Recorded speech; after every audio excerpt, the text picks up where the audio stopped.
स्वामी श्री गंगदेव जी महाराज की, संत श्री हिरजी बाबा की, मुरारी बापू की, भक्तों के भक्त श्री राम बाबा की।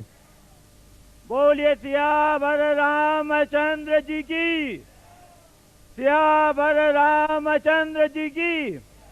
पवन सुत हनुमान की, संत मुनियों की।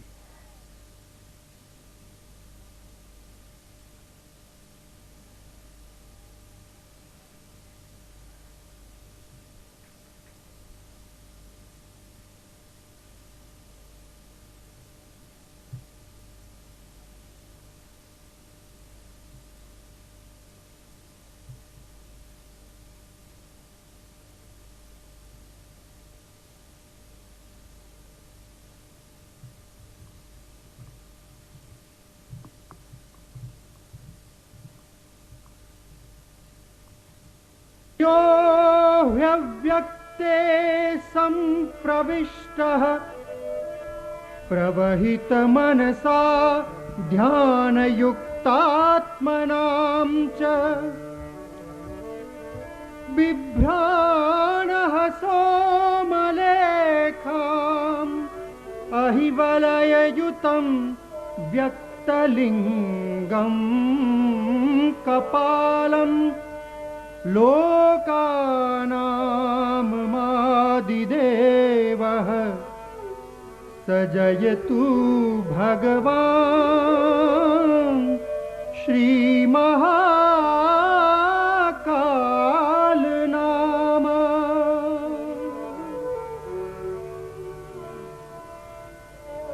शिव हरे शिव राम सखे प्रभु त्रिविधताप निवारण है विभो। शिव हरे शिव राम सखे प्रभु त्रिविधताप निवारण है विभो। अजनेश्वर यादव पाहि मां शिव हरे विजयं कुरु मे वरं। शिव हरे शिव राम सखे प्रभो। कमल लोचन राम दयानिधे हर गुरो गज रक्षक गोपते। शिव तनो भव शंकर पाहि मां शिव हरे विजयं कुरु मे वरं। शिव हरे शिव राम सखे प्रभो। सुजन रंजन मंगल मंदिरं भजति ते पुरुषः परमं पदं। भवति तस्य सुखं परमद्भुतं। शिव हरे विजयं कुरु मे वरं। शिव हरे शिव राम सखे प्रभो। भव विमोचन माधव मापते। सुक विमानस हंस शिवारते। जनक जारत राघव रक्ष मां। शिव हरे विजयं कुरु मे वरं। शिव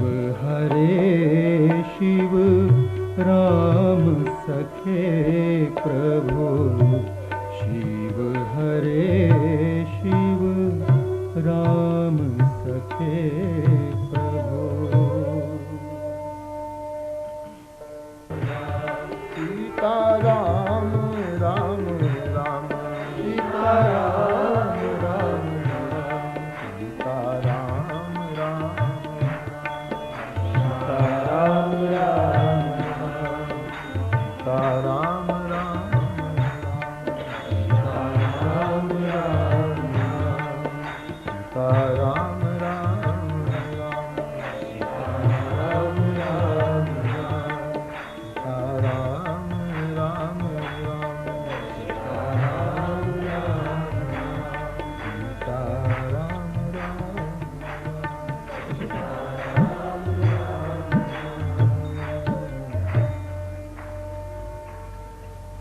निराकार मुकार मूलम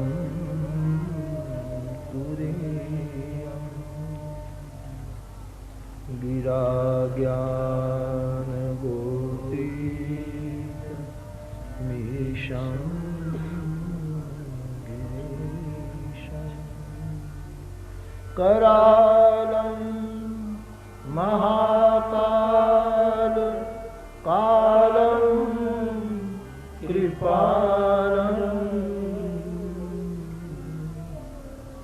गुणागार संसार पारं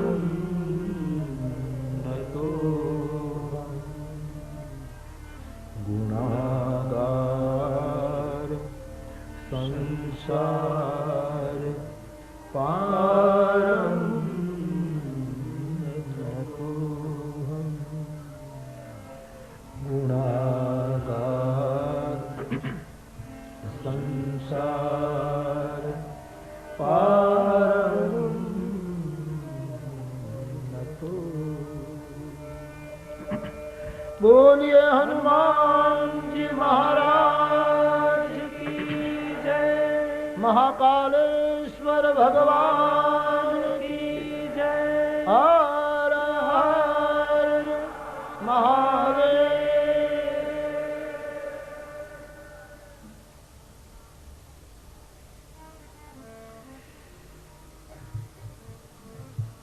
ये जो नवदिवसीय रामचरितमानस की हम परिक्रमा कर रहे हैं, उसमें कुछ और आगे बढ़ें।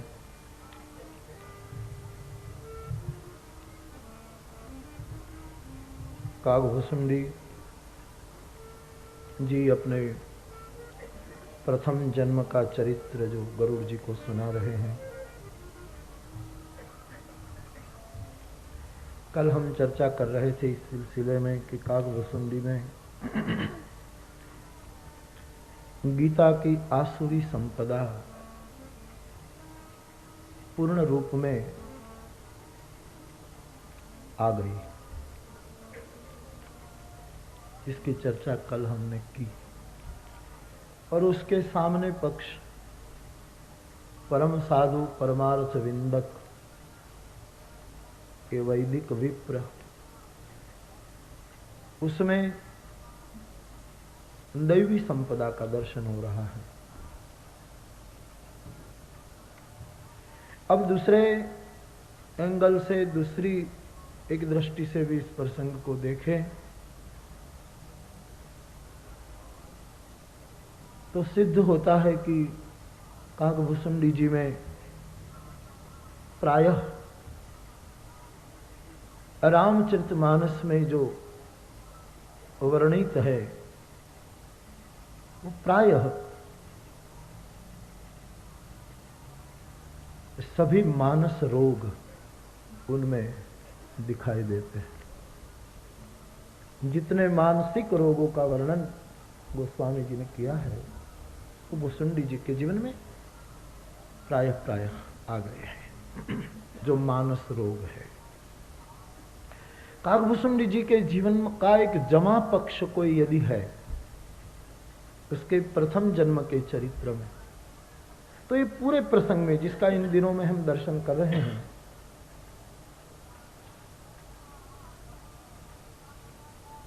उसके जीवन में काम नहीं दिखाई दे रहा है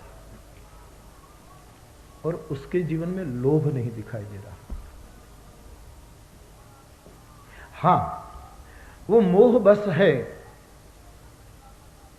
नीच जाति बस मोह। और ये मोह बस है, इसलिए हम ये अर्थ निकाल सकते हैं कि मोह सकल व्याधीन कर मूला। तो फिर काम बात कफ लोभ अपारा क्रोध पीत नित छाती जारा प्रीति करें जो तीनों भाई। तो फिर ये हम देख सकते हैं कि ये मोह के कारण सब फिर आ गए होंगे, लेकिन स्पष्ट रूप में शरीर विषयक जो कामना होती है इसका अभाव है, ये उसका जमा पक्ष है। और ये महापुरुष उज्जैन में आने के बाद उनमें एक घटना और घटी कि अयोध्या में जब थे तब धन मदमत्त परम वाचाला थे, धन मदमत्त थे। और इस भूमि में महाकाल की नगरी में आकर उसके जीवन में फायदा ये हो गया कि थोड़ी संपत्ति मिलने पर संतुष्ट हो गए। गए काल कछु संपत्ति पावन, उसमें लोभ का दर्शन नहीं हुआ। और दोस्तों, जो हमारे जीवन के दोष है, महापुरुष का जीवन तो एक माध्यम है, एक दर्पण है, और उसमें हम हमारे जीवन को देख रहे हैं इन दिनों में। बाकी तो वो अग्न है, अभागी है, वाचाल है, मदमत्त है, अधम है, नीच है, खल है, कितने कितने शब्द का प्रयोग आया है। लेकिन काम और लोभ क्रोधी है, लेकिन काम और लोभ स्पष्ट रूप में ये उनके जीवन का जमा पक्ष है। जैसे हमारे परशुराम जी में क्रोध बहुत है, लेकिन काम और लोभ का संपूर्ण अभाव नहीं दिखाई। परशुराम जी में काम नहीं और परशुराम जी में लोभ नहीं है। जितनी बार पृथ्वी को नक्षत्री की विपुल बार महिदेवन दी नहीं, निर्लोभीपना है और निष्कामता उनमें लबालब भरी है। बाकी क्रोध है, बहुत उग्र है, कर्कश बोलते हैं, ये बात और है। भुसुंडी के जीवन में भी यही एक अच्छा पक्ष है कि काम नहीं दिखाई दे रहा है और लोभ नहीं। बाकी सब दोष मानसिक रोगों में जो जो बातें आई हैं प्रायः सभी उनमें है। ये अपने जीवन के लिए क्रोधी है, अज्ञानी है, खल है, अधम है, नीच है, दीन है, मलिन है, दुखी है, दुखारी है, जो जो शब्द के प्रयोग मानस में आए। लेकिन सबसे बड़ी मुश्किल बात उनके जीवन में ये आ गई कि दूसरों के लिए उनमें चार दुर्गुण बहुत भयंकर आ गए। और मेरे भाई बहन, मैं प्रार्थना करूंगा कि इनसे समाज बचे, व्यक्ति, परिवार, समाज, राष्ट्र, विश्व इनसे बचे।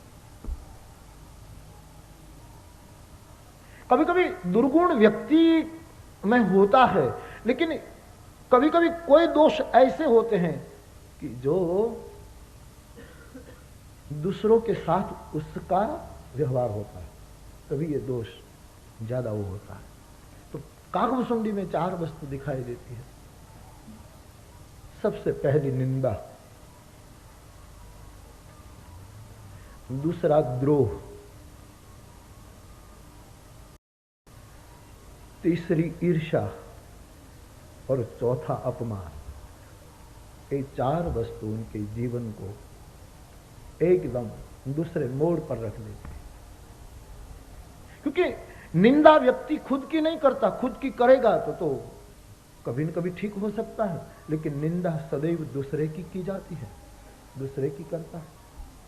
ईर्ष्या व्यक्ति अपने की नहीं करता, दूसरों की ही किया करता है।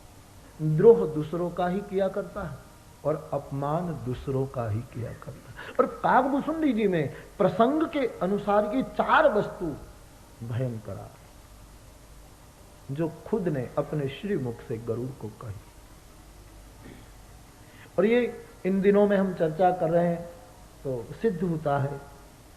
आनदेव निंदक अभिमानी है, वो आनदेव की निंदा करते हैं, सबकी निंदा करते हैं। गुरु कर द्रोह करो दिन राति, गुरु का द्रोह कर रहे हैं। करो विष्णु कर द्रोह, विष्णु का द्रोह करते हैं। ईर्षा करते हैं, हरिजन द्विज को देखकर ईर्षा होती, जलन। और गुरु आए अभिमान से उठ नहीं किन प्रणाम, गुरु का अपमान करते हैं। मैं प्रार्थना, मेरी व्यास गादी नम्र प्रार्थना कर रही है कि साधक इन 4 दोषों से बचे, वरना महाकाल का मंदिर भी तुम्हें सहायक नहीं हो सकता,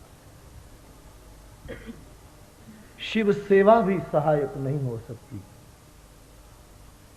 इन 4 वस्तुओं से बचे।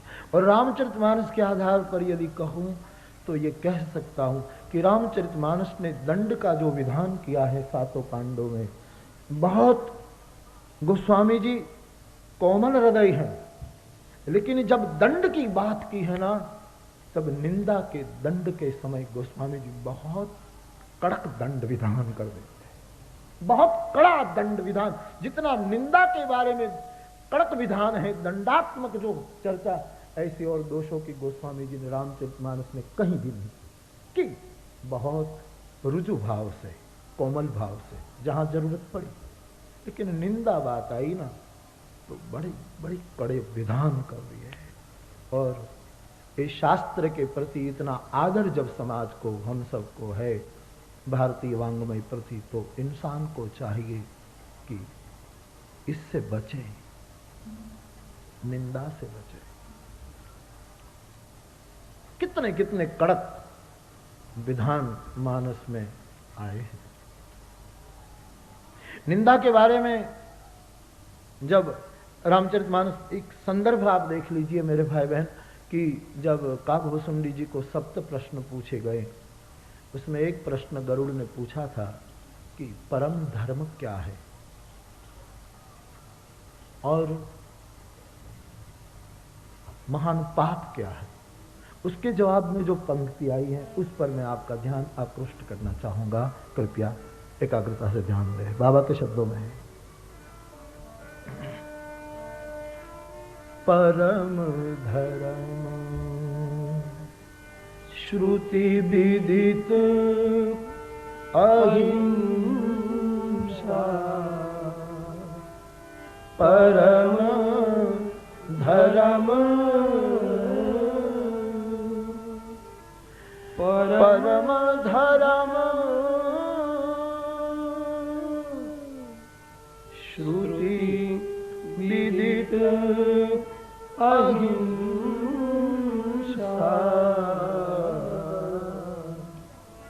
पर निंदा सम अघन पर निंदा सम अघन करी। ये प्रसिद्ध पंक्ति आप सब जानते हैं। जवाब देते हुए पूछा था कि कौन परम पुण्य, विशाल धर्म कौन है, विशाल पुण्य कौन है, तो उसके जवाब में कहा परम धर्म श्रुति विदित अहिंसा, अहिंसा परम धर्म है। मन वचन कर्म से किसी का द्रोह न करे, किसी के दिल को न दुभाए, चोट न पहुंचाए, वो अहिंसा। लेकिन अहिंसा के बारे में भी बहुत से भिन्न भिन्न अभिप्राय हैं।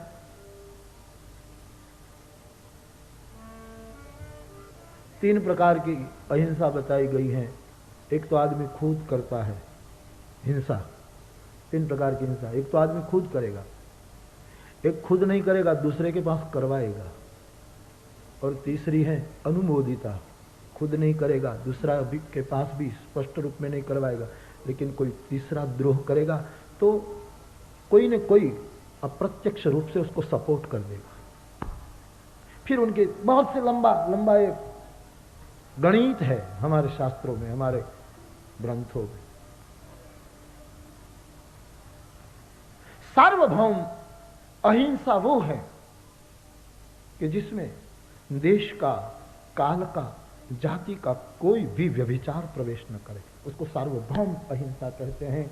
और उसी को मेरे देश के वांग्मय ने परम धर्म पुकारा है, परम धर्म कहा। एक आदमी, दृष्टांत के तौर पर आप समझे कि एक आदमी मछली मारता है, लेकिन उसका निर्णय है कि मछली ही मारे और जीवों को न मारे, ऐसा उसका निर्णय है। तो जाति व्यभिचारहीन हिंसा हो गई, उसमें जाति व्यभिचार नहीं आया, दूसरे जीव को नहीं मारता, एक मछली को ही मारता। तो वो और को नहीं मारता, इसलिए थोड़ी अहिंसा हो गई। उसमें केवल जाति व्यभिचार प्रवेश नहीं किया कि औरों को नहीं मारता। कभी कभी आदमी मछली मारता है तो ये निर्णय करेगा कि चलो मछली मारता हूं, दूसरे जीवों को नहीं मारता, लेकिन मछली भी तीर्थ में न मारूं, तो वो देश व्यभिचारहीन हिंसा हो गई। तीर्थ में न मारो।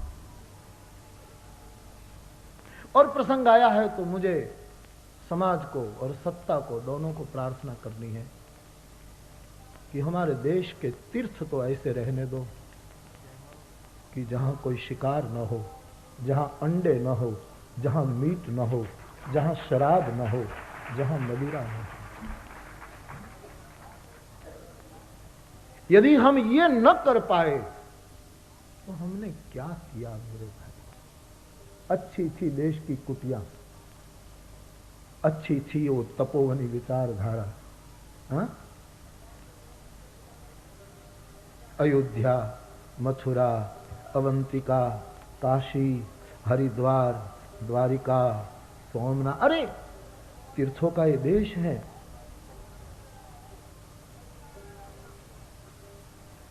कल तो एक संत मेरे पास सजल नेत्र कह रहे कि क्या कहूं, जहां भगवान भाष्यकार का जन्म हुआ, आदि जगत गुरु शंकर का, उस कालड़ी गांव में भी कितने प्रतिशत वैदिक विचारधारा वाले और कितने प्रतिशत और विचारधारा वाले।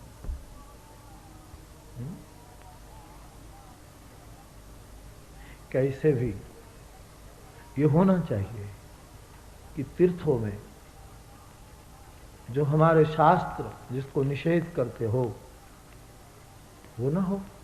हर जगह नहीं होना चाहिए, लेकिन तीर्थों में तो होना ही नहीं चाहिए। तो तीर्थों में मैं मछली, पवित्र स्थानों में मैं मछली न मारूं, वो देश व्यभिचारहीन बात आ गई, अच्छी है। तीसरी बात होती है कि पूर्णिमा का दिन है, अमावस्या का दिन है, एकादशी का दिन है, जन्माष्टमी है,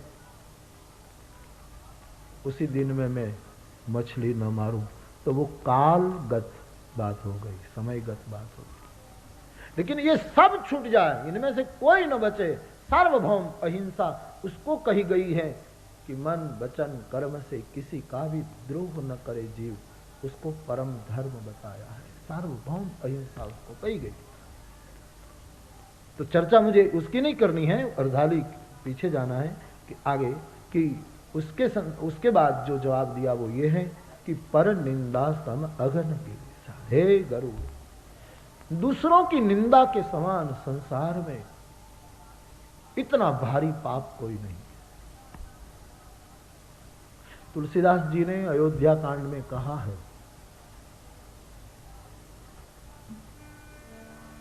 नहीं असत्य सम पातक पुंजा,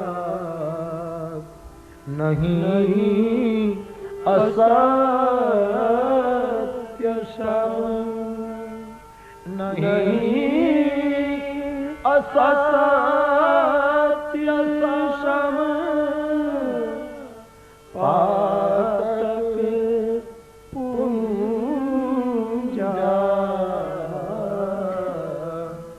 गिरि सम होगी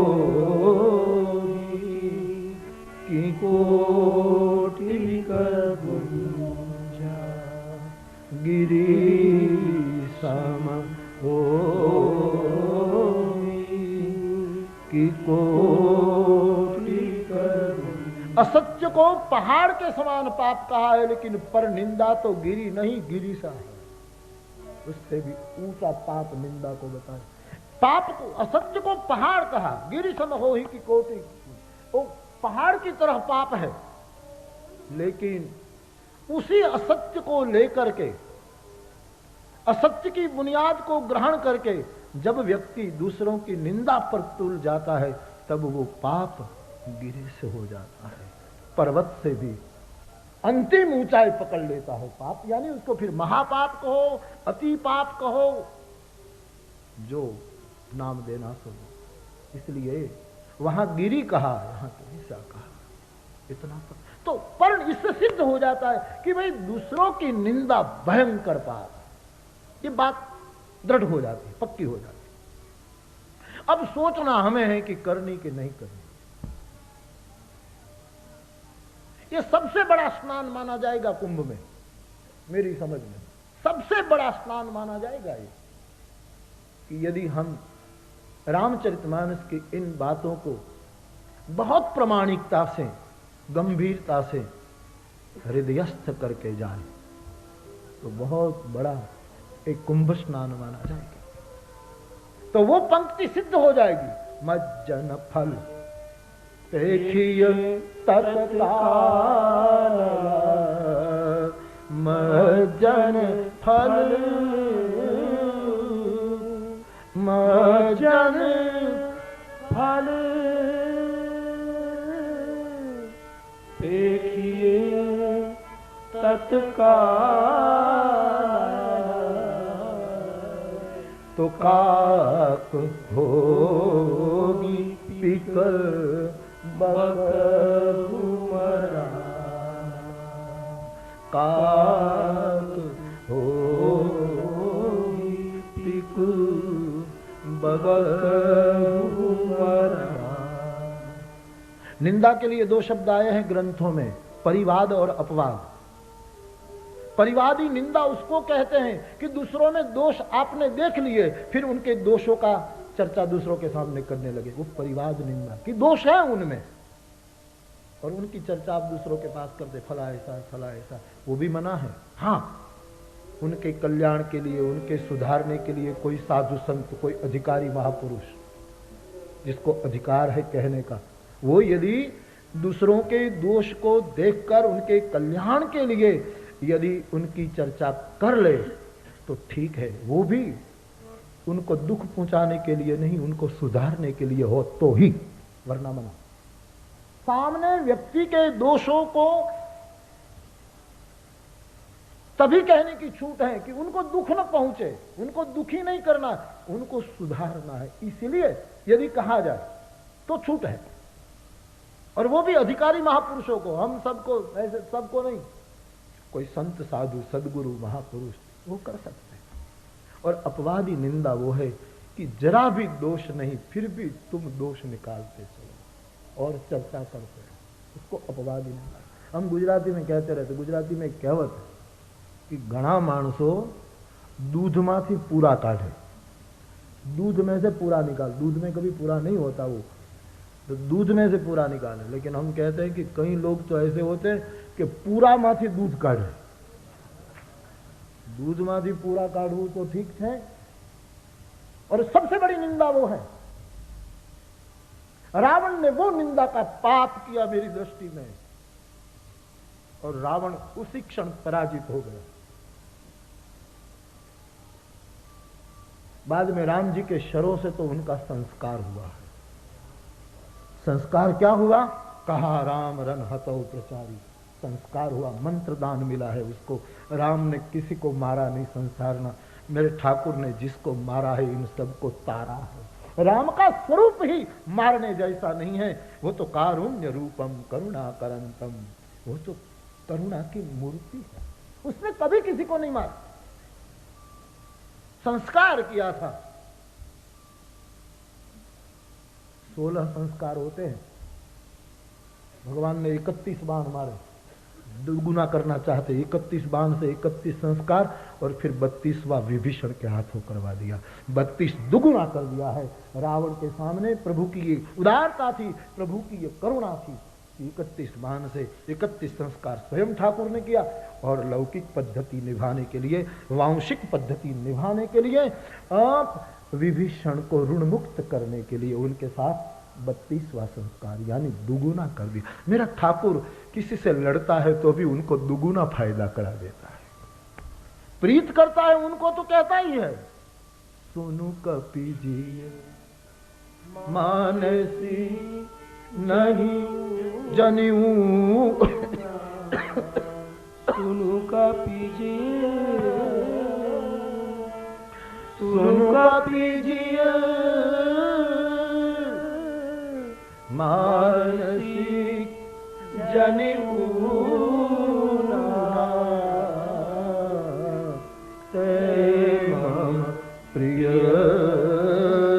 लक्ष्मण ते दूना, तुम ते प्रेम राम कर दूना। जानकी जी के बारे में भी हनुमान जी ने यही संदेश दिया। लेकिन असुर वैरी के लिए भी दुगुना करते थे प्रभु। 31 बाण और फिर 32वां संस्कार, ये मानो दुगुना करके रावण को। तो प्रभु ने तो संस्कार किया था। इस असुर को, इस प्राकृत को संस्कृत बना दिया था। अंत में यदि ये नहीं घटना घटती तो जिसका कंगन, जिसकी चूड़ी टूटी, वो मेरे प्रभु को धन्यवाद नहीं देती।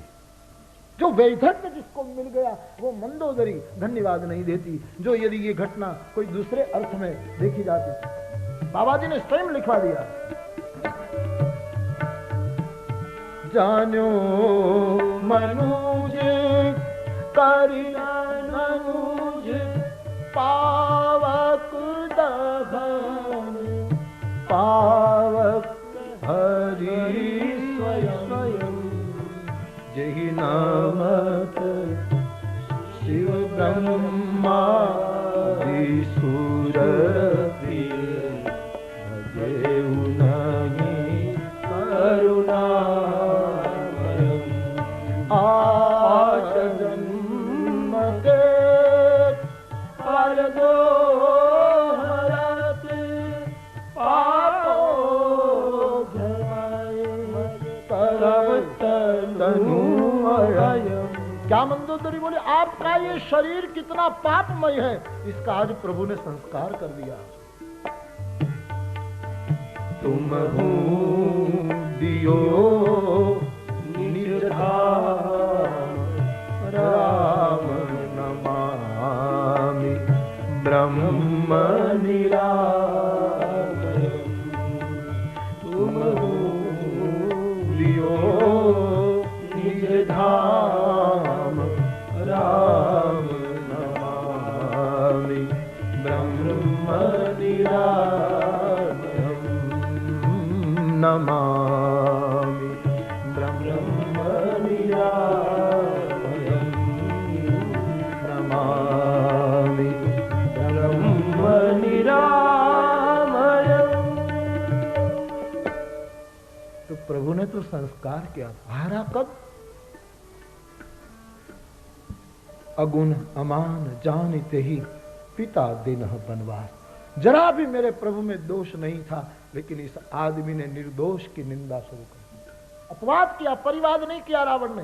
अंगद के सामने जब रावण ये बोला कि ये तुम्हारे राम में है क्या, वो तो अगुण है, उसमें तो कोई गुण तो है ही नहीं, और अमानी, और इसलिए ऐसे बेटे को बिल्कुल गुणहीन, लक्षणहीन बेटे को समझकर उसने पिता ने उसको वनवास दे। और ये अपवाद जब सुना, जब ते कि राम की निंदा, क्रोधवंत सब भयऊ कपि, ये जब अपवाद गया, वाल्मीकि जी ने कहा परिवादो व अपवादो, परिवाद दोनों साथ में जुड़ रहे। वाल्मीकि जी परिवाद और अपवाद राघवे नानुपज्यते, राघव में कहीं नहीं, न तो उनका आप परिवाद कर सकते हैं न उनका अपवाद कर सकते। राम साधु है और इस परमात्मा में जब रावण ने बिल्कुल जिसमें कोई दोष नहीं है साक्षात पर, उनमें ही जब अगुण अमान के दोष डाल रहा है आदमी, और तब एक वैष्णव सहन नहीं कर पाया। जब ते कीर्ण राम की निंदा क्रोधवंत तब भये कपिंदा, जब ते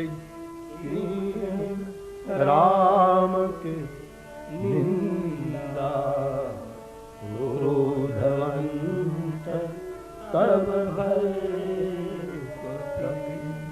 तो परिवाद और अपवादी निंदा के रहस्य को थोड़ा जान लेना जरूरी है।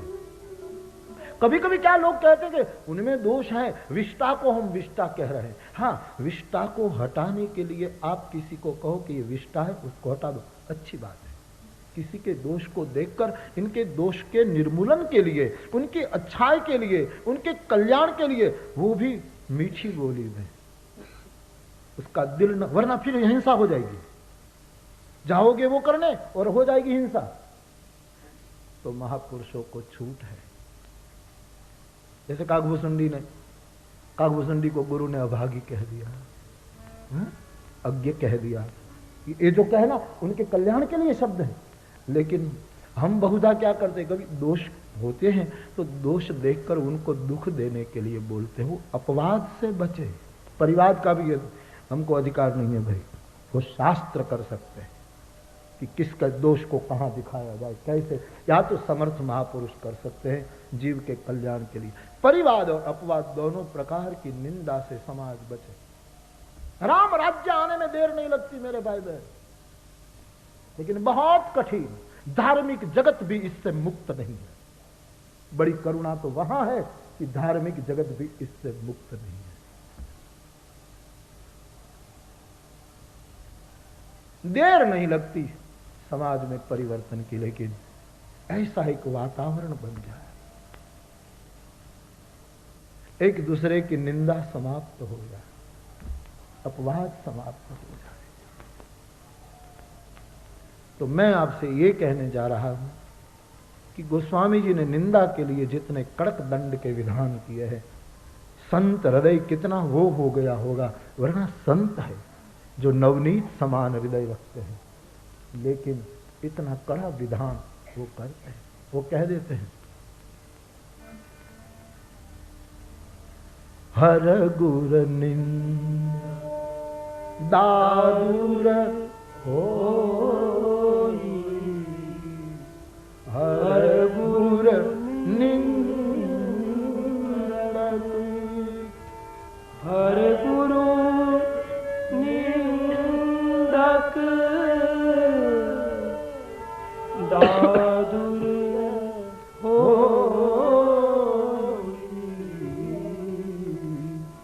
जन्म सहस्र पावन सोई, जन्म सहस्र पावन सोई। हे गरुड़, हे बाप, हर और गुरु की निंदा करने वाला दादूर होता है, मेढक बन जाता है। बहुत कड़े विधान किए। जो शिव की निंदा करे और गुरु की निंदा करे, जो गुरु शिव रूप है, महेश्वर है, उसकी जो निंदा करता है वो दादूर होता है। जैसे दादूर टर लगा रहता है, टर टर करता रहता है, वो जो हर गुरु की निंदा में जीव का उपयोग करता है उसको दंड मिलता है मेढक बनने का। मेढक, और बहुत हजारों जन्म वही शरीर। देखो हमारे यहाँ ऐसी व्यवस्था है कि भाई एक बार एक शरीर मिला, फिर उसको या तो निम्न मिल जाता है, या तो फिर कुछ ऐसा होता है, या तो कुछ समय तक ऐसा। लेकिन दादुर में क्या है, वो ही तन पाया करता है। धूप के महीना वर्षा ऋतु गई ना, तो वो मिट्टी में खबर नहीं कहाँ गया, लेकिन जैसे वर्षा आई तो फिर वही तन पाया। फिर धूप का महीना आया, छिप गया, फिर वर्षा आई, फिर वही तन पाया। हजारों हजारों बस समय वो दादुर ही बना रहता है, मेढक बना, जन्म साथ पाव तन सोई, वही तन मिला करता है उसको बस बार बार। फिर प्रथम पावस आया और फिर वो दादुर की तरह शुरू हो गई। जो गुरु और शिव की निंदा में अपनी जीभ को लगाए रहता है, कितना कड़क विधान है।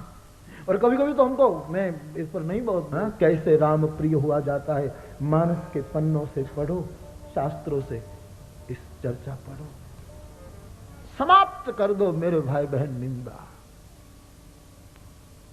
ईश प्रिय होना है, संत प्रिय होना है, सदगुरु प्रिय होना है, शास्त्र प्रिय होना है, जीवन बनाओ। ये सभी महापुरुष जानते हैं, जो परिव्राजक बनकर धर्म के लिए, संस्कृति के लिए घूमते रहते हैं सतत, वो सब जानते हैं लोगों का दर्शन के लोग कितने मुंहों से बात करते हैं और कैसी कैसी निंदा करते हैं। जो कोई निंदे साधु को संकट आवे सो नरक जाय जन्मे मरे, मुक्ति कबहु नहीं हो। जो तू सेवक गुरन का निंदा की तजबान, निंदक तेरे आए जब कर आदर। हो पक्षी चंदा, कौवा हो जाएगा। कौवा क्या करता है, उसके वो बोलता है ना जिस मुंह से, वही से विष्टा खाता है। एक कौवा क्यों बनाया जा रहा है? कौवा बने न बने खबर नहीं, वो तो जब बने तब पता लगेगा। लेकिन इसका अर्थ ये है कि जिस मुंह से तू निंदा करता है, तेरा मुंह ऐसा कर दिया जाएगा कि उसी मुंह से तू विष्टा खाए, तो दुर्गंध खाए, तुझे कौवा बना दिया जाएगा। कौवा वही मुंह से विष्टा का भक्ष करता है, कौवा बना दिया जाता है। जो द्विज की निंदा करता है। और यहां काकभूषुंडी कहते हैं गुरु तो परम साधु भी थे, द्विज भी थे, क्या नहीं थे, और मैं मूढ़ ने उनका अपमान कर दिया, मैं उनका द्रोह कर पर तुला। कौवा आगे बोले गोस्वामी, सूर श्रुति निंद जे अभिमानी, सूर श्रुति निंदक, सूर श्रुति निंदक जे अभिमानी, रौर नरक ते प्राणी, रौर नरक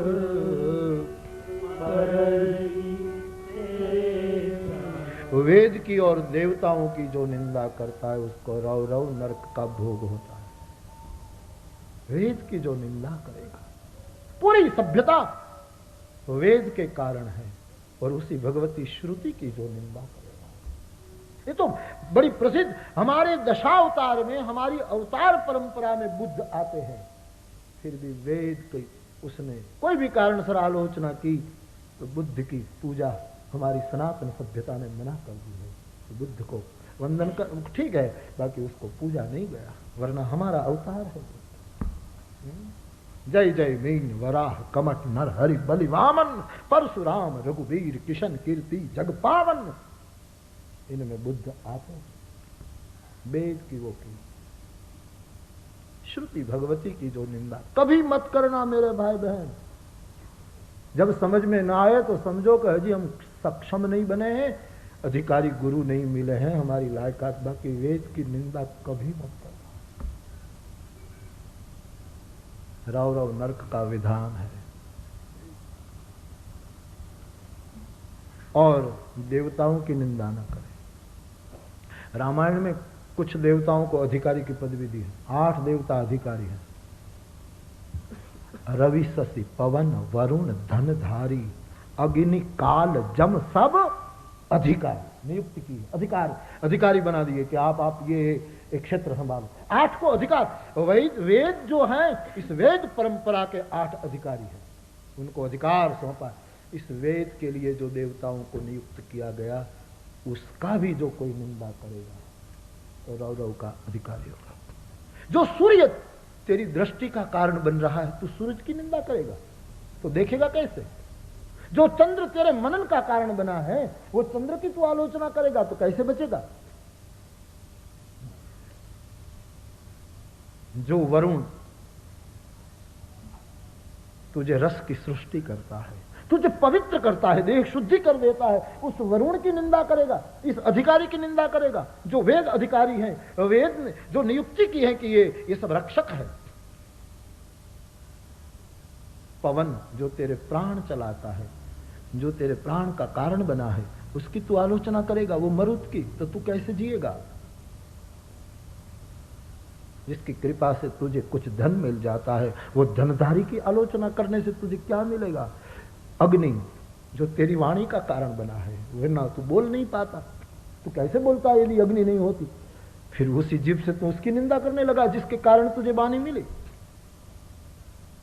काल जो तेरे जीवन का आधार है, उसकी तू निंदा कर रहा है। जम तो सुर श्रुति निंदक, भगवती श्रुति और देवताओं की निंदा करने वाला। और कागभूषणी में तकलीफ आ गई, आन देव निंदक अभिमान, उसमें ये बड़ी बड़ी तकलीफ आई थी, तो वो रव रव का अधिकारी हो जाता है। आगे गोस्वामी जी लिखते हैं, संत निंदारत ओ उल्लू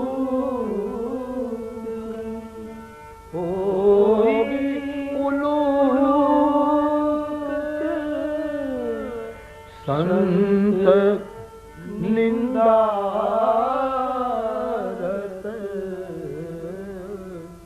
मोह निशा प्रिय ज्ञान भानुगत,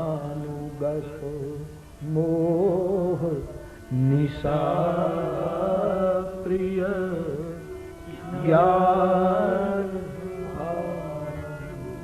और देवताओं से जब संत कोई आ जाता है, कोई संत मिले, तो संत बड़े उदार माने जाते हैं, तो उसकी आप 1-2 बार निंदा कर लोगे न तो कोई तकलीफ नहीं होगी, करनी तो चाहिए। लेकिन गोस्वामी जी शब्द लिखते हैं, उसको दंड मिलेगा ही। वही उलूक संत निंदा रत, जो संत की निंदा में लगा रत रहता है, इसके सिवा और काम ही नहीं करता, वंदन भी करता है और निंदा भी करता है। ऐसे संत निंदा रत को उल्लू होना पड़ेगा, घुवर, क्योंकि संत तो अनंत समान है, प्रभु से भी, और परमात्मा सूर्य है, तो संत का विवेक भी सूर्य है। जासु ज्ञान रवि भव निशिनासा, संतों का ज्ञान सूरज है, और वो उल्लू होगा क्योंकि संतों के ज्ञान को सहन करना उनके काबू, इसलिए वो आंखें मूंद लेगा, उसको अंधकार प्रिय होगा, उसको मोह निशा प्रिय होगी, उसको सूरज न निकले वही अच्छा लगता है। संत निंदारत उल्लू होगा। लेकिन अब जो कहते हैं, कितने की निंदा गिनाई गोस्वामी जी ने? हर, गुरु, सूर, श्रुति, द्विज, और छठा संत। लेकिन अब कहते हैं सब कर निंदा। अब सब की चर्चा करो। निंदा जे नर करही, सब करे निंदा, सब करे निंदा, जे जड़ करही,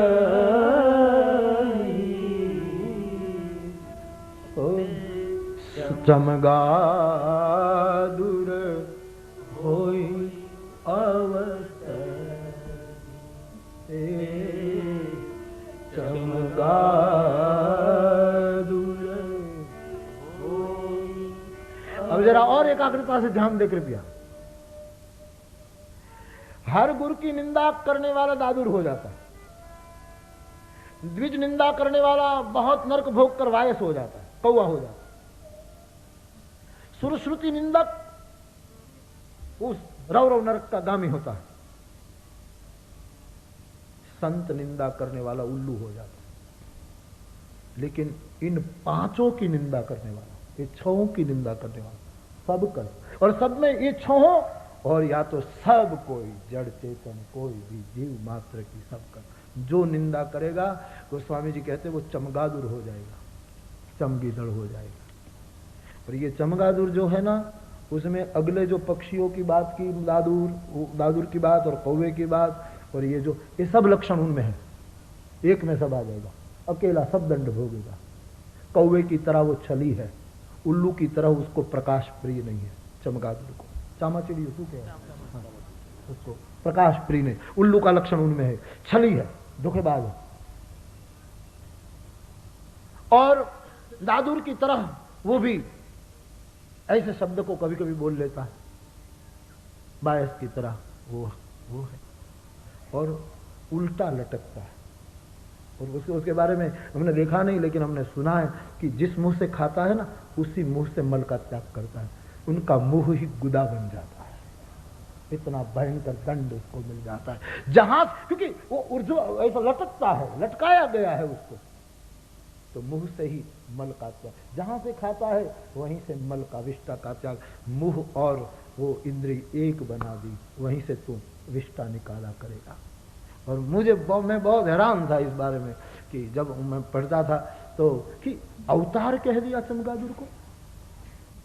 ते चमगादुर होई अवतर ही अवतार, क्योंकि पापी का शिरोमणि है। कोई भी क्षेत्र का शिरोमणि होता है ना, उसको अवतार कहने में दोष नहीं है।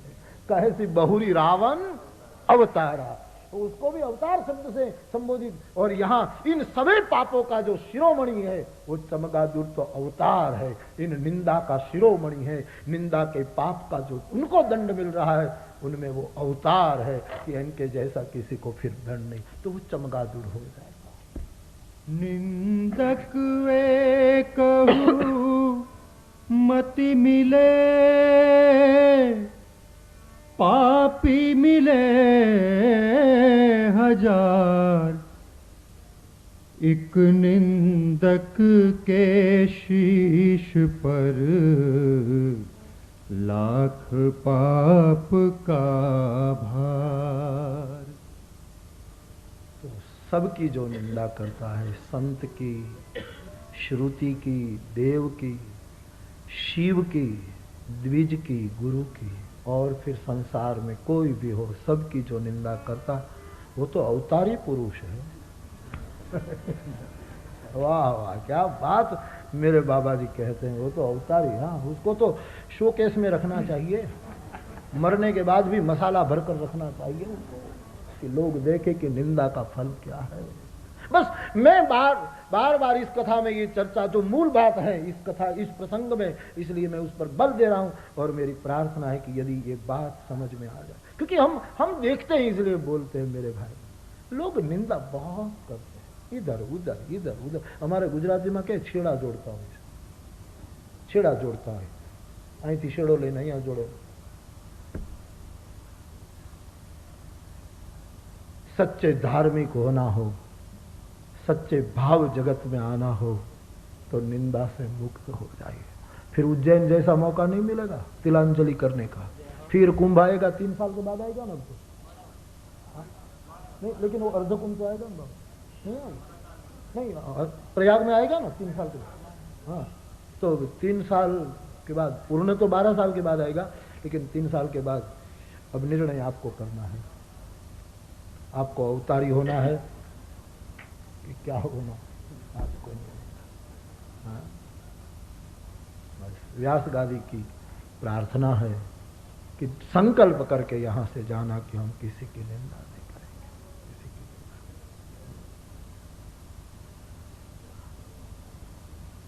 कितना सुंदर, कितना खूबसूरत जीवन बन जाएगा जो किसी की निंदा न करता, सुनता ना हो, सुनो भी ना। तो कागभूषुंडी जी ने ये पाप किया है। वो निंदा करते हैं, वो ईर्ष्या करते हैं, वो द्रोह करते हैं और वो अपमान करते हैं। चारों बात इसमें आ गई हैं। इसलिए आइए, कैसी स्थिति आई उनके जीवन में उसका दर्शन आगे करें। इससे पहले पाठ कर रहे इस प्रसंग का सब एक साथ। गए उज्जैनी सुनो उरगारी दीना मलिन दरिद्र दुखारी। गए काल कछु संपत्ति पाई, कहाँ पुनि करऊं समूह सेवकाई। विप्र एक वैदिक शिव पूजा करई सदा तेहि काजू न दूजा। परम साधु परमारथ विंदर शंभु उपासक नहीं हरि निंदक।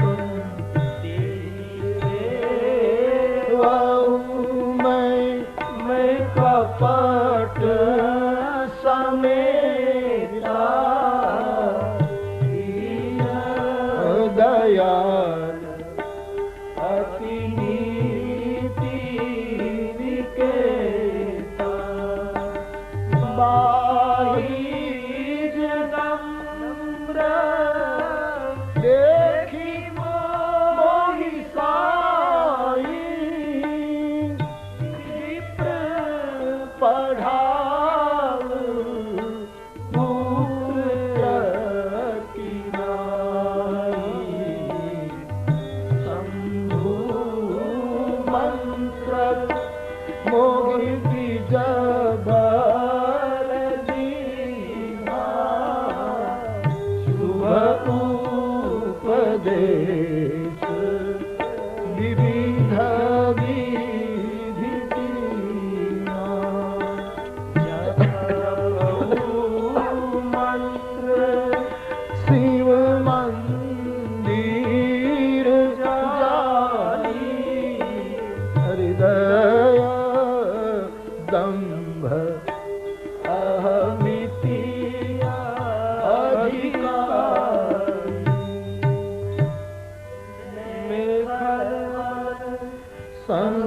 संकुलमति नीच जाति बस द्रोह, हरिजन द्विज देखे जगऊ, करऊ विष्णु कर द्रोह। गुर नित मोहि प्रबोध लिखित देखी आचरण मोहि उपजई अति क्रोध दंभी नीति की भाई एक बार बुरली न बोलाई मोही नीति बहुभांति सिखाई शिव सेवा पर फल सूत सोई अविरल भगति राम पद होई राम ही भजहि सत शिव दाता नर पावर के प्रीत माता जासु चरण अज शिव अनुरागी कासु विमोह दुख जासी अभागी पर कहूँ हरि सेवक पूर कहूँ सुनी खगनाथ हृदय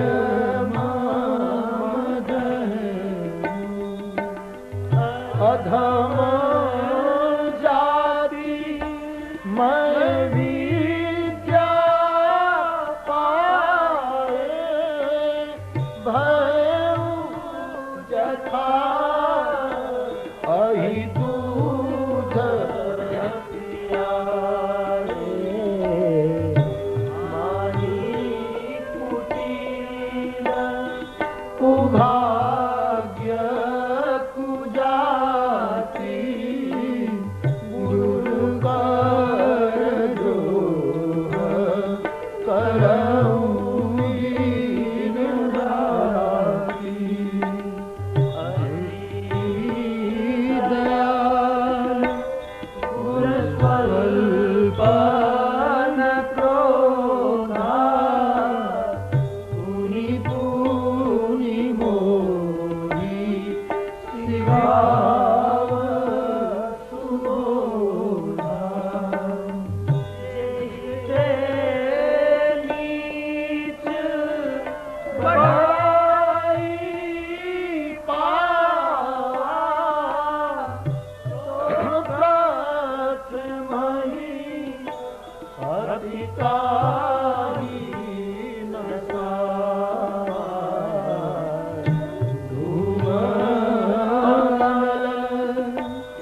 संभव भाई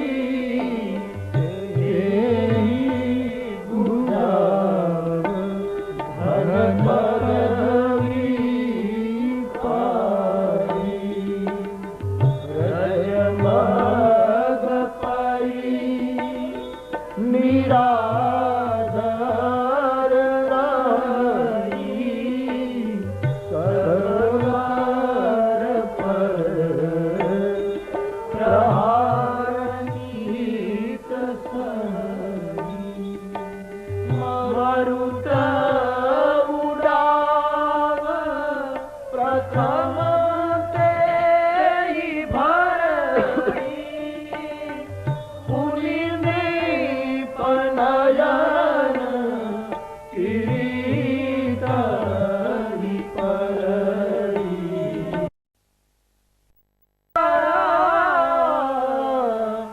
भय रोष रनु रावण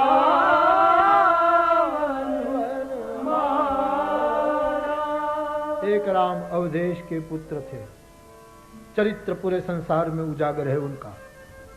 पत्नी के विरह में दुखी हुए, रोष आ गया और रावण को मार दिया। तो ये राम जो है दशरथ जी के पुत्र, उसी राम का नाम शिव जप रहे हैं, उसी राम की महिमा उपनिषद गा रही हैं, उसी नाम के कारण संत मस्त रहते हैं कि शिव वाला राम, उपनिषद वाला राम, संत वाला राम और ये दशरथ का पुत्र राम, ये दोनों कोई भिन्न है कि एक है। प्रभु सोई राम की अपर को जपत त्रिपुरारी सत्य धाम सर्वज्ञ कहूं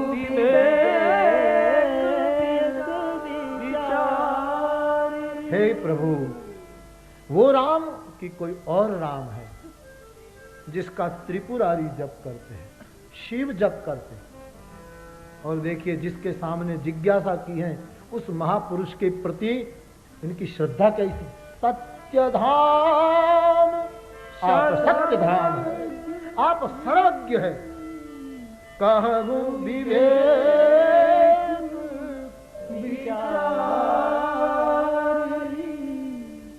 आप विवेक विचार से मुझे समझाइए कि राम कौन है। जिसके सामने जिज्ञासा करो उनके प्रति ये श्रद्धा होनी चाहिए, तभी शास्त्र फूटता है। सद्गुरु प्रसन्न हो और शिष्य प्रपन्न हो, फिर घटना घट ही जाती है। सद्गुरु प्रसन्न होना चाहिए और जिज्ञासा करने वाला प्रपन्न होना चाहिए, शरणागत होना चाहिए, तो फिर शास्त्र फूट पड़ता है। याज्ञवल्क्य बोले मुस्काई, तुम ही विधिन रघुपति प्रभुताई। तीर्थराज की संगमी वेदिका पर बैठकर, संगमी गादी पर बैठकर, भूमिका पर बैठकर ये प्रश्न किया गया और महाराज याज्ञवल्क्य जी प्रसन्न हो गए, मुस्कुरा दिए। आप राम की प्रभुता से भलीभांति परिचित हैं, मुझसे ऐसे प्रश्न करके आप मेरे मुंह से राम की गूढ़ गाथा सुनना चाहते हैं, इनके रहस्य खुलवाने चाहते हैं, इसलिए मूढ़ की तरह प्रश्न किया है आपने। लेकिन महाराज, आप जैसे संत सुनने के लिए मिल जाएं तो मैं जरूर राम कथा कहूंगा। अक्षयवट की छाया में बैठ गए परम विवेकी महापुरुष और परम राम अनुरागी सुनने के लिए बैठा है, परम विवेकी बोलने के लिए बैठे हैं। और जहां भी कथा हुई वट के नीचे ही हुई है। कैलाश में कथा हुई तो वट के नीचे। हमारे भुसुंडी रोज भट्ट तर का हमारी कथा वट के नीचे ही कथा कहते हैं। और तुलसीदास जी को पूछा, आपने कौन से वट के नीचे की? तो उसने जवाब दे दिया, बट विश्वास अचल निज धर्म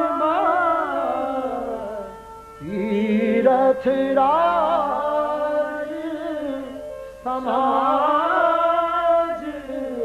सुकर। कथा जहां भी हुई है बट वृक्ष के नीचे हुई। बट आनी गोस्वामी जी कहते विश्वास ही बट है।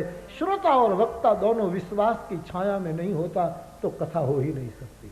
श्रोता भी विश्वास की छाया में हो, वक्ता भी परम विश्वास हो। विश्वास लिए बैठे, क्योंकि विश्वास के बिना भक्ति नहीं, इनके बिना राम के प्राप्ति, राम की भक्ति की प्राप्ति, राम की प्रसन्नता की प्राप्ति संभव नहीं है।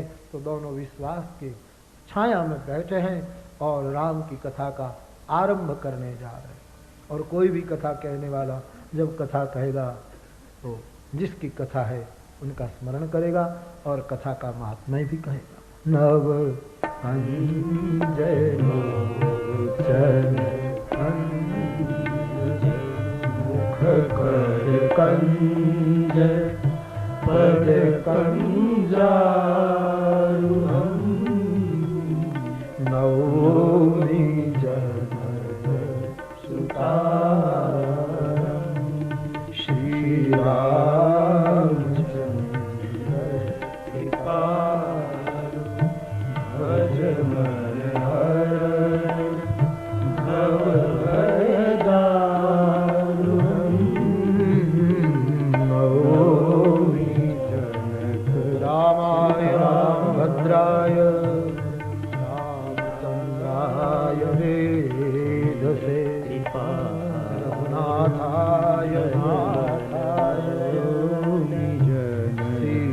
मया नौमि जनक सुतावरम् नौमि जनक सुतावरम्। आपने जो कथा पूछी भरद्वाज जी, वो कथा क्या है? उसका महत्व 2 पंक्ति में कहते हैं कि राम कथा क्या है। बाबा जी बोले, महामोह माही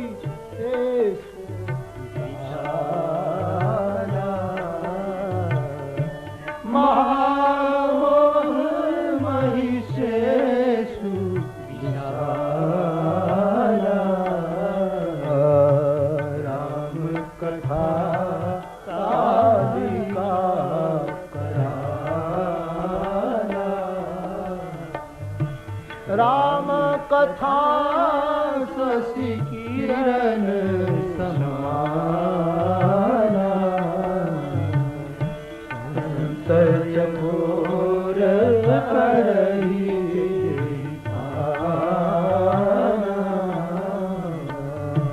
संत चकोर करही।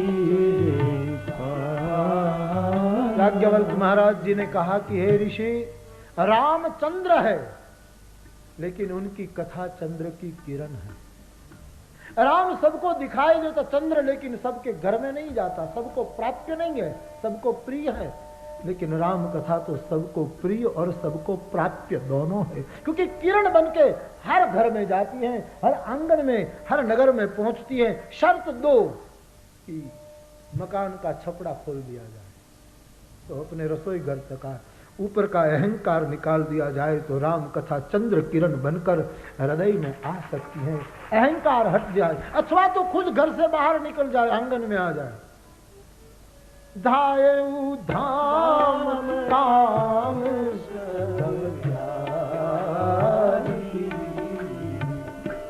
मनहु रंग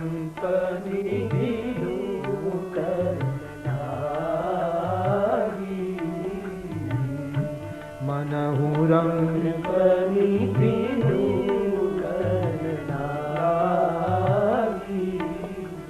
या तो व्यक्ति घर से बाहर निकल जाए तो चांदनी का अनुभव कर सकता है, या तो कोई ऐसी खिड़की रखे, या तो ऊपर वाला छपड़ा खोल दे तो चांदनी अपने अंदर आए। जनकपुर में 2 दर्शन है। राम जी जब जनकपुर देखने गए तो पुरुष लोग जो थे, ज्ञान मार्ग में मानने वाले थे, सब छोड़कर राम की प्राप्ति के लिए, क्योंकि ज्ञान मार्ग में तो कितना कितना अर्जित करना पड़ता, इसलिए बाबा जी ने लिखा धायु धाम काम सब त्यागी, ईश्वर की प्राप्ति के लिए। लेकिन जनकपुर की महिलाओं ने सोचा कि हम घर छोड़कर बाहर जाए, इससे तो अच्छा ये मार्ग नहीं कि भगवान को घर में ले आए, छोड़ना न पड़े। और भगवान को लाने के लिए केवल करना एक अनुराग की खिड़की बना दे जीवन में, एक प्रेम की बारी खोल दे, और जरूखा बना करके राम का जो बतीन भवन जरोखर निरखहि राम रूप अनुरागी निरखहि राम रूप अनुरागी।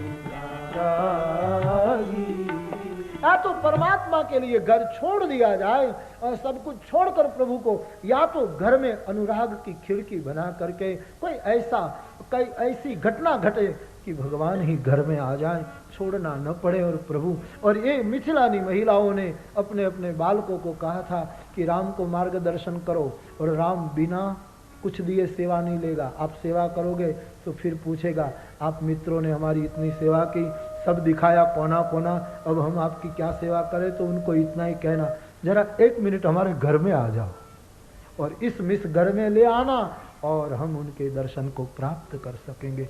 तो या तो छपड़ा खोल दिया जाए, अहंकार हटाया जाए, अनुराग की खिड़की जीवन में आ जाए, तो प्रभु मिल सकता है, प्रभु की चांदनी मिल सकती है, उसकी भक्ति, उनकी राम कथा मिल सकती है, या तो खुद बाहर निकल जाए। राम कथा शशि किरण समान सबको खुश करती है, प्रसन्न करती है, लेकिन संत रूपी चकोरों को तो वो जीवन बन जाए, वो ज्यादा दिव्यता से पान कर सकते हैं। और महामोह विशाला, ये महिषासुर राक्षस है महामोह, और उसको राम कथा मारने में कालिका है। बड़ा सुंदर वो बताया गोस्वामी जी। रावण को राम मार सकते हैं, और विनय पत्रिका में लिखा है रावण मोह है। मोह दशमौली तदभ्रात अहंकार पाकारी जित काम विश्राम हारी। रावण मोह है, तो जो मोह है उसको तो राम मार लेते हैं, लेकिन हमारे जीवन में मोह कहाँ है? महामोह है, और महामोह को राम भी नहीं मार सकते, उसको तो राम कथा ही मार सकती है। राम कथा कालिका बनकर, और शास्त्र की सफलता क्या है? नष्टो मोह। श्रवण करते करते मोह नष्ट हो जाए और जीवन संघर्ष के लिए साधक तैयार हो जाए, बस यही शास्त्र का फल है। अर्जुन ने यही को पूरी गीता सुनने के बाद जो प्रतिभाव है वही तो यही है ना, नष्टो मोह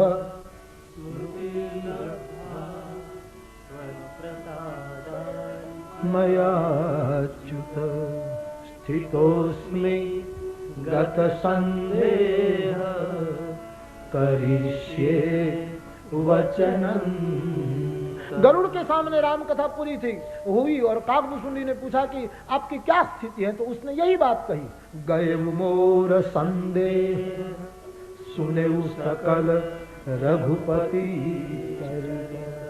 भयउ राम पद नेह तव प्रसाद वायस। पार्वती को पूछा कि आपकी स्थिति क्या है कथा सुनने के बाद, तो कहा मैं कृत कृत्य भयउ अब तव प्रसाद। सब जगह प्रसाद है, प्रसाद से घटना घटी है। राम भगति दृढ़ बीते सकल। तो महामोह रूपी महिषासुर राक्षस को मारने के लिए राम कथा कालिका है। गोस्वामी जी ने राम कथा को भी कालिका कहा है, और विनय पत्रिका में राम की कृपा को भी कालिका कहा है, कि राम की कृपा भी कालिका है। बाबा जी विनय में बोले,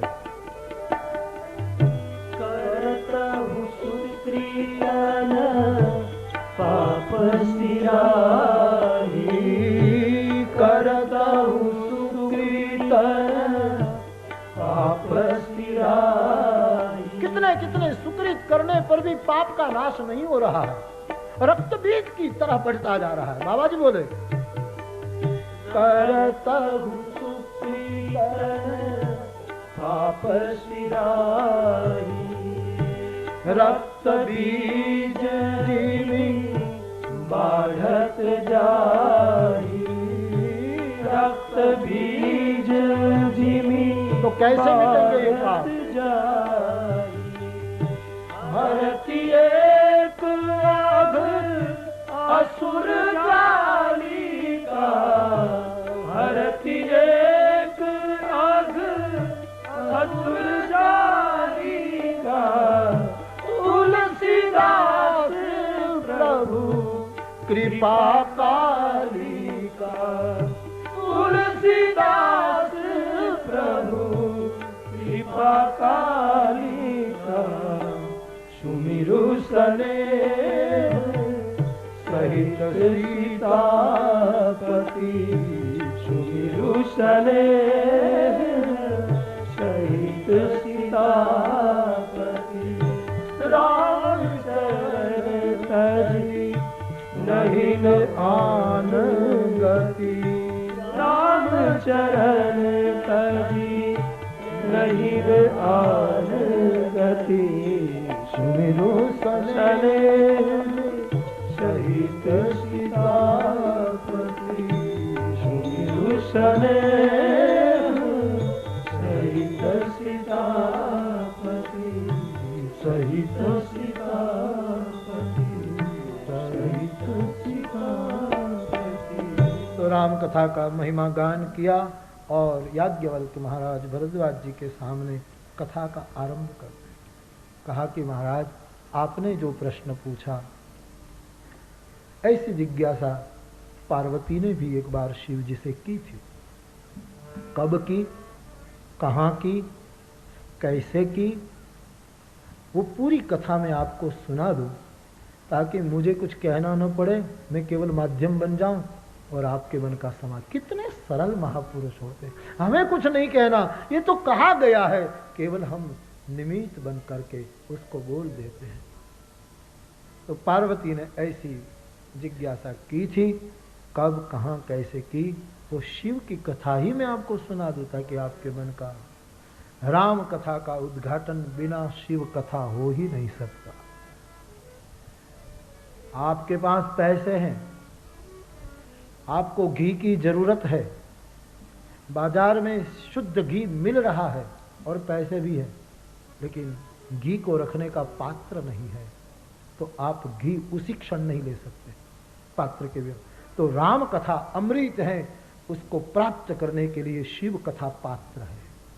जब तक ये पात्र नहीं आता हाथ में, तब तक भगवत कथा अमृत कैसे भरा जाए। और याज्ञवल्क्य जी ने राम कथा भरद्वाज जी ने पूछी, फिर भी पहले शिव कथा कहकर वो आगे राज खोल देते हैं। प्रथम का, मैं शिवचरित बूजा मरम तुम्हार, मैं जानना चाहता था कि शिव चरित्र में यदि आपको रुचि हो तो ही राम कथा का अधिकार मिलता, क्योंकि अब मुझे लगा कि आप विकार से मुक्त पात्र हैं। बूजा मरम तुम्हार, सूची सेवक तुम राम के, रहित समस्त विकार, आपकी पात्रता सिद्ध है। कोई भी सद्गुरु जब कोई जिज्ञासा करेगा तो उसको जवाब देगा योग्य समय पर, धीरे धीरे धीरे और बातें कहते कहते जैसी परिस्थिति इस प्रमाण वो कहेगा, ऐसे ही करेगा। हमारे सौराष्ट्र में देहातों में एक बात कही जाती है, शायद आप सबने सुनी होगी। एक चरवाहा, एक गाय भैंस चराने वाला एक किसान या चरवाहा, कोई एक खेतों में कहीं छोटी सी पगडंडी है, वहाँ चरा रहा। एक पढ़ा लिखा आदमी आ रहा है गति से, और सामने एक गांव था। उस गांव से वो जो पढ़ा लिखा युवक आ रहा है, उसको उस गांव से 3 बजे की बस पकड़नी है, कहीं बस में जाना है, और घड़ी में 2:30 बज गए थे। तो वो एकदम वो किसान के पास आता है, वो गाय भैंस चरा रहा है, उसके पास आकर कहा कि दादाजी, वो जो गांव है वहीं से मुझे 3 बजे की बस में बैठना है, घड़ी में 2:30 बज चुके हैं। यदि मैं बस चूक गया तो मेरा बहुत बड़ा नुकसान हो सकता है, क्योंकि मेरा जाना बहुत जरूरी है। तो कृपया आप जल्दी बता दें कि मैं उस गांव यहां से चलूं तो कितने मिनटों में पहुंच पाऊंगा। तो वो जो खेड़ूत किसान था वो देखता ही रहा, कुछ बोला नहीं। तो युवक को लगा कि बूढ़े हैं, शायद कम सुनाई देता होगा, तो जोर से कहा, दादाजी मुझे वो गांव जाना है, 3 बजे की बस में बैठना है, घड़ी में 2:25 और हो चुकी है, आप कृपया बताएं कि कितने मिनटों में मैं वहां पहुंच पाऊंगा। दादा ने कोई जवाब नहीं, बस देखता ही रहा, एक शब्द नहीं बोला। 10 मिनट हो गई। युवक को लगा कि ये पागल लगता है, इनके पास समय बर्बाद करे, इससे अच्छा है कि मैं दौड़ूं। वो दौड़ने लगा। जैसे वो दौड़ा तो वो किसान ने पुकारा, ए भाई इधर आ। वो लौटा, कहा क्या अभी तक नहीं बोले और अब बोले? बोले हाँ सुन, तू वहीं उस गांव 10 मिनट में पहुंच जाएगा। तो बोले इतना ही कहना था तो 10 मिनट पहले कह देते। कोई बोले तेरी गति देखे बिना मैं कैसे निर्णय कर सकता कि तू धीरे से चलेगा, तू दौड़ेगा, तू छलांग भरेगा, क्योंकि गति देखकर ही निर्णय किया जाता है कि कितने मिनटों में पहुंच पाए। प्रथम कहा मैं शिवचरित बूजा मरम तुम्हार, सूचि सेवक तुम राम के, रहित समस्त विकार। गति नापी जाती है, सदगुरु साधक की गति देख लेता है कि कैसे कितने समय में वो पहुंचेगा, पात्रता देख लेता है, तभी मार्गदर्शन करता है। इसलिए याज्ञवल्क्य जी पहले शिव कथा कहने लगे कि हे महाराज एक बार के त्रैतायुग में एक बार जुग माही, एक बार जुग माही, शंभु गए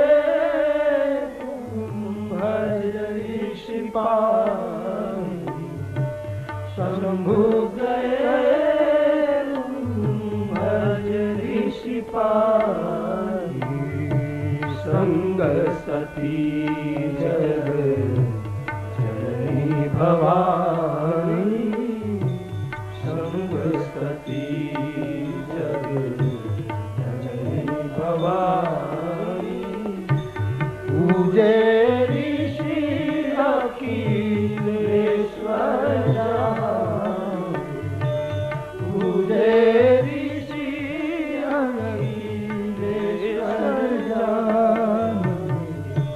एक बार देखा जुगमानी, एक बार देखा जुगमानी। भगवान याज्ञवल्क्य भरद्वाज जी को शिव चरित्र सुनाने का आरंभ करते हैं। एक बार शिव सती को संग लेकर कुंभज के आश्रम में भगवत चर्चा सुनने के लिए जाते हैं। वहीं से शिव चरित्र का आरंभ होता है। राम कथा हमने आगे भी कहा कि 5 चरित्रों का पंचामृत है। शिव चरित्र से आरंभ होता है, भुसुंडी चरित्र में पूरा हो जाता है। बीच में रामचरित, भरत चरित और हनुमंत चरित्र भर दिया गया है। तो शिव चरित्र का आरंभ करते हैं। आज यहाँ विराम ले रहे हैं। कल संक्षेप में कथा कहकर राम जन्म तक हम पहुँचा देंगे आपको। कम से कम कल राम जन्म करेंगे। तो आज यहाँ रुक रहे हैं, कल फिर 9 बजे आगे बढ़ेंगे। पवन तनय संकट हरण मंगल मूर्ति, राम लखन सीता सहित हृदय भाव श्रद्धा के साथ बोलिए रामचंद्र भगवान की जय, श्री बाल कृष्ण लाल की जय, सद्गुरुदेव की जय।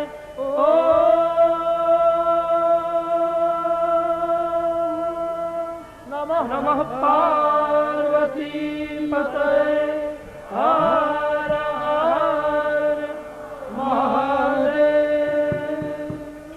बोलिए महाकालेश्वर भगवान की, बोलिए गोस्वामी तुलसीदास जी महाराज की। उपस्थित संत महात्माओं, विद्वान भक्तजन, माताएं, पुरुष इत्यादि सबको सूचना दी जा रही है कि सन 93 में नैमिषारण्य अध्यात्म पीठ में श्री पूज्य मुरारी बाबू कथा 7 फरवरी से 17 फरवरी तक होगी। 7 फरवरी से 17 फरवरी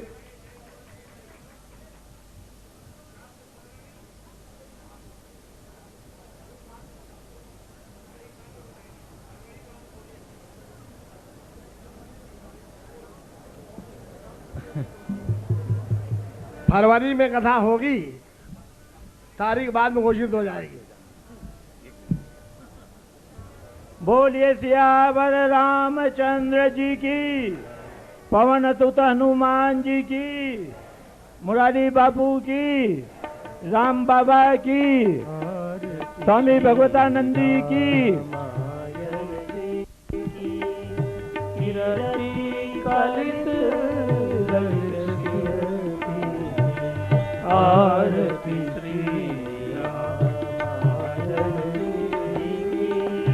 गावत ब्रह्मादिक मुनि नारद, वाल्मीक विज्ञान विशारद, सुख सनकारि शेष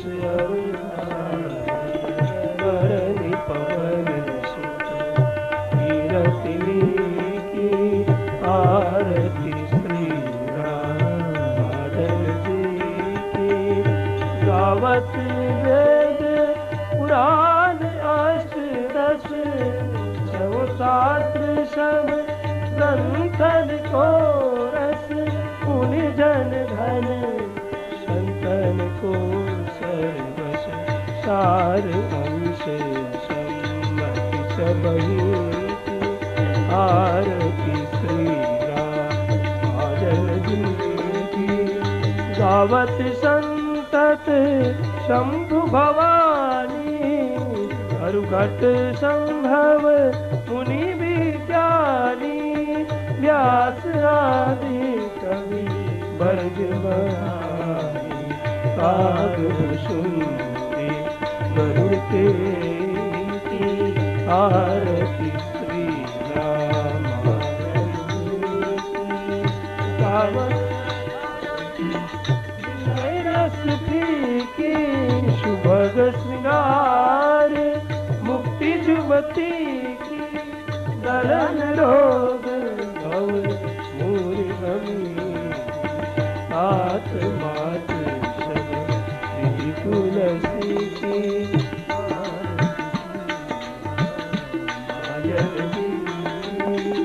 किरती कालित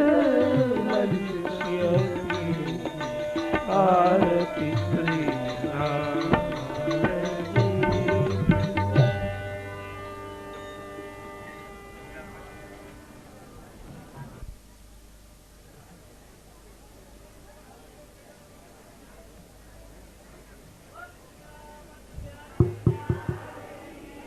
हाँ, फिर से आप लोग सुन लें। नैमिषारण्य अध्यात्म विद्यापीठ उत्तर प्रदेश में है। वहाँ पर फरवरी मास में 93 में पूज्य मुरारी बाबू कथा होगी और तारीख घोषित हो जाएगी, कृष्ण पक्ष में होगी।